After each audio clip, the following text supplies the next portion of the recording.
Divers droite et société civile, nous nous réjouissons de l'examen de ce rapport que l'on peut considérer comme emblématique de notre gestion depuis le début de mandat, comme de nos capacités réelles de faire, ambitieuses, partenariales et disposant de capacités de financement inégalées, fruit de votre politique budgétaire depuis 5 ans. Depuis 2016, la région Auvergne-Rhône-Alpes a pris son rôle d'autorité organisatrice du transport collectif, en s'efforçant de poursuivre les objectifs d'accessibilité au transport pour un nombre maximum d'usagers, une réduction de l'empreinte carbone et une amélioration des conditions de transport et d'innovation. Nous avons déployé des moyens inédits dans les mobilités. Ainsi, Monsieur le Président, vous resterez dans l'histoire de notre collectivité comme le premier président à avoir introduit dans les lignes de bus gérées par la région des autocars à motorisation au gaz naturel, en alternative aux bus à motorisation diesel. Grâce à votre action, la région a également accompagné un transporteur dans une évaluation des performances de cars à motorisation électrique et gaz naturel en vue d'une transition. Ces projets s'inscrivent dans le cadre de notre plan ambitieux pour des mobilités plus propres. Sans compter le pari gagnant fait en tout début de mandat pour une filière hydrogène d'excellence. Aujourd'hui encore, nous sommes appelés à voter pour l'acquisition de rames hydrogène pour nos TER. Jamais les élus prétendument écologistes associés aux majorités précédentes n'ont lancé de tels projets d'avenir. La preuve, une fois encore, que l'écologie ne se décrète pas à travers des slogans, mais s'incarne à travers des politiques concrètes. Vous avez su faire preuve durant ce mandat, Monsieur le Président, d'un volontarisme assumé en matière de transport.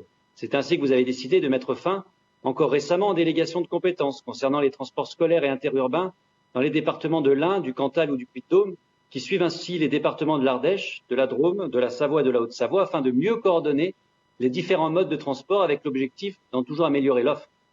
Citons également le bras de fer engagé avec la SNCF afin de parvenir à un moratoire sur la fermeture des guichets dans les gares ferroviaires, celle sur les pénalités et encadrement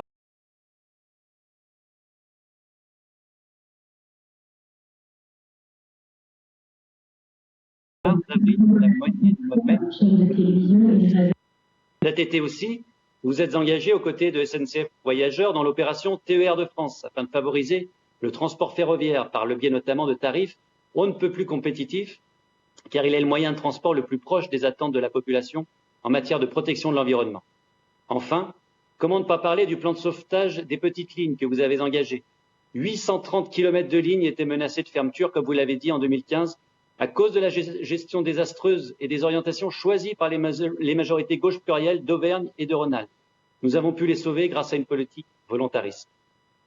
Je tenais également à souligner l'effort entrepris en matière d'innovation. La région Auvergne-Rhône-Alpes a misé depuis 2016 sur une stratégie articulée autour des innovations dont les fruits sont également visibles en matière de mobilité. Ainsi, le Wi-Fi équipe de plus en plus de rames de TER afin de faciliter l'accès à Internet pour les usagers et rendre le ferroviaire toujours plus attractif.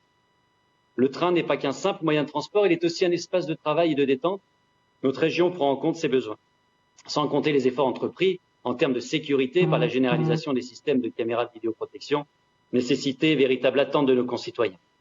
Mais le point culminant en la matière concerne, à mon sens, l'accompagnement du projet de Transpolis à Saint-Maurice-de-Rémance, dans l'Ain, véritable village pilote d'expérimentation en tout genre pour les mobilités de demain.